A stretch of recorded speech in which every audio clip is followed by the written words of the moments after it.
My pigs, much to Brian's disgust, they became pet pigs, unfortunately. Yes, we do put one or two in the freezer, I'll be honest. This year, one pig farrowed, she had two. Mind you, she's got one boar pig and one sow pig, so population can still continue. But it doesn't go down very well, not when you've kept it for I don't know how long, and the idea of making money out of pigs is just not on. You struggle with them.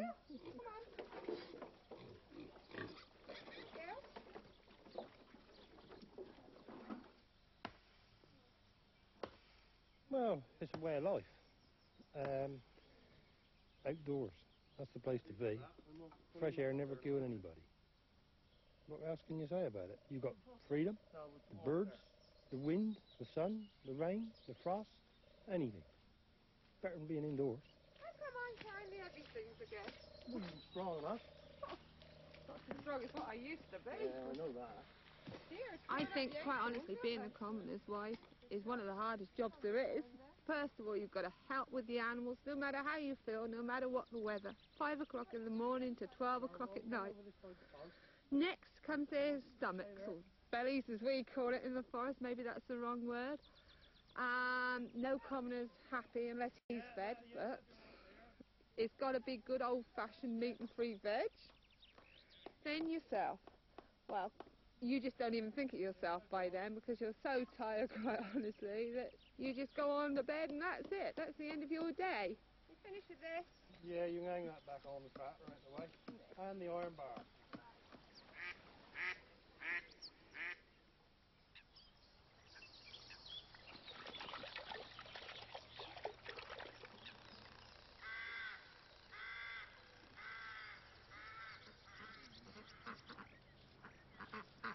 Apple pulp is exotic fare for New Forest animals, but there's a particular reason why Barry Top, 4th generation commoner from Pound Lane in Burley, has plenty of it to feed to his cows.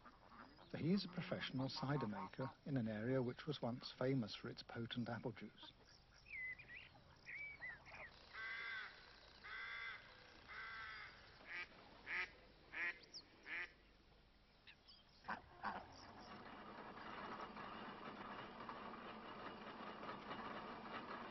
The forest apples predominantly are acidic. It made a very sharp cider. Proper cider needs cider fruit, which are really divided into two categories, bitter sweets and bitter sharps. The main area is about an hour away from here in Somerset. I work 3 large orchards in Somerset, and a good 70 to 80% of the fruit that we're pressing here is proper cider fruit.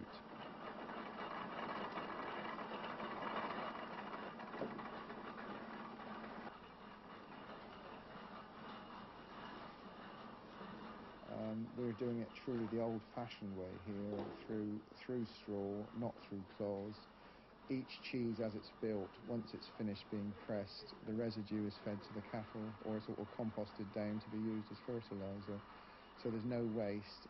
We use fresh straw from an organic farm up on Salisbury Plain, and I know it's been unsprayed, so I've got no fears of any additives from that angle. And the juice is run straight into fresh whisky barrels with an element of whisky in them, and so it's increased its alcoholic strength because of the amount of whisky that's left in the barrel. I get them direct from a distillery in Scotland.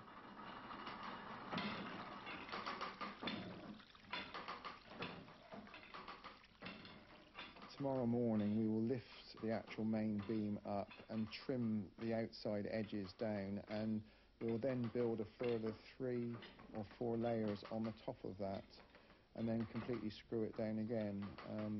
There'll be roughly 1.5 tons in weight of pulp on there, and squeezed down we will get approximately 5 barrelfuls or hogsheads out of that actual cheese.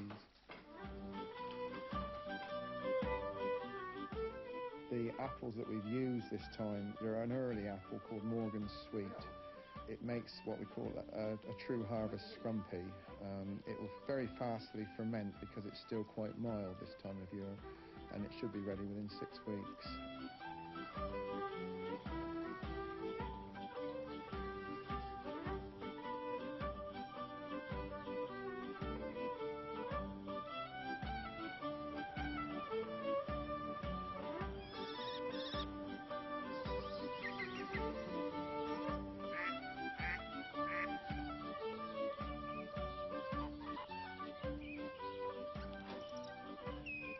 Tiptoe is close to New Milton at the southwest corner of the New Forest. Here, Nick Rayner farms the thin soil and tries to make a living from his beef cattle. I don't think I was fit for anything else but farming, really. It is a wet, cold, lonely job in a lot of ways, but it's what we've got used to. And we wouldn't change it for anything. It's our way of life. I mean, we don't make a vast profit, but it's what we want to do. We've got our little bit of independence.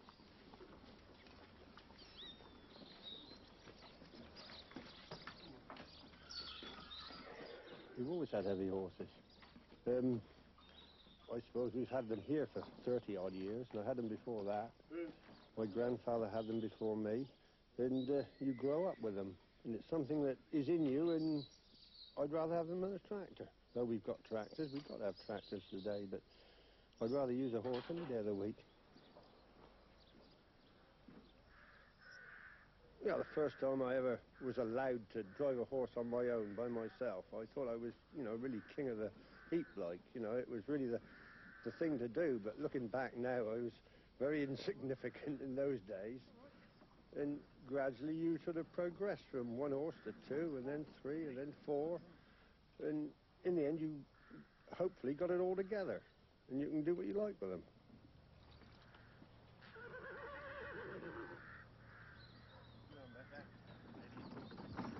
We have the ponies in at night and feed them hay, and then in the daytime they go out on the forest and we give them some more hay.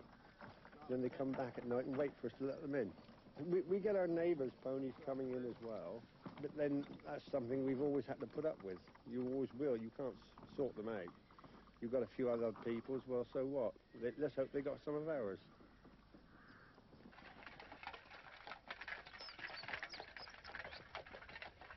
The muck spreader I use with horses is a Massey Harris. I believe it came over in the Least Lend in the war, but I'm not sure. It's very, very old. It's nearly on its last legs, and we keep on sort of mending it, hoping it'll go on another year or two. But we're trying to get one from America, because they still make them new out there.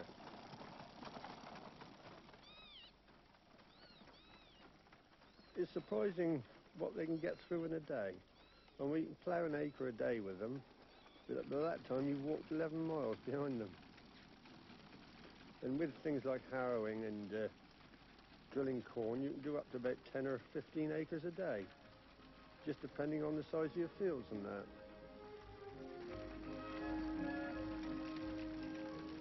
I don't think I'd want to live anywhere else after all these years here. I've been all over England and I've never really found anywhere quite like this. I think we'll have to stay here.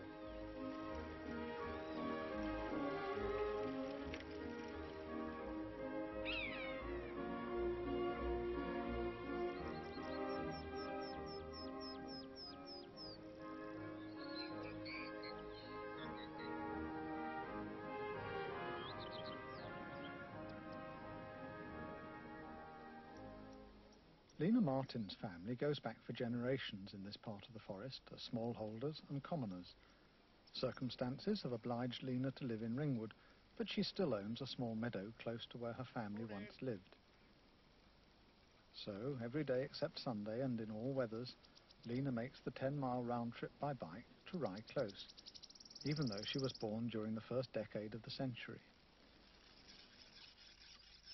Here she keeps things trim and tidy, looks after her New Forest pony Penny and her foal, and enjoys the birds and the wildlife on and around her precious patch of land.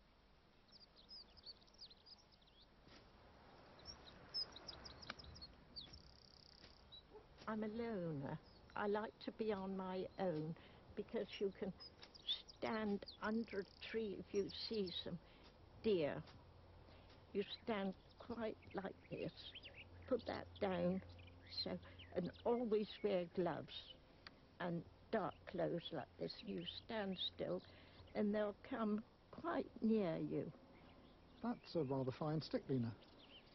I always use a thumbstick to go through the forest. I never go for a walk without one. What's that, snakes or what? No, not so much for snakes, but if you're crossing a bog, you can go like that and feel if you can step through it. But the best way, if you are crossing a bog, you see a little track where the ponies and deer have been, and if you follow that, you're fairly sure, but you still need a stick like that because of holes. One of the nicest things about the forest is surely the wildlife, as far as you're concerned. Oh, it is. While I'm here boiling a kettle, I get woodpeckers down here. I've had a fox come along here, and of course deer come in every night here, eating the grass the ponies should be having. So what? I mean, it's lovely having the wildlife with you, isn't it? Oh, it is, yes. I don't know what... I couldn't live in a town, no. I've always lived in the country. It's been my life, you see, not far from here always.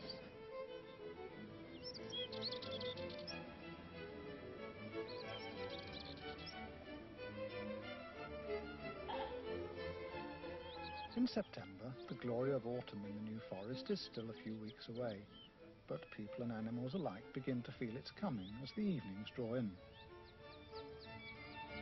For 1,000 years, the patterns and the landscapes have remained much the same, untroubled by time and fortune and human invention.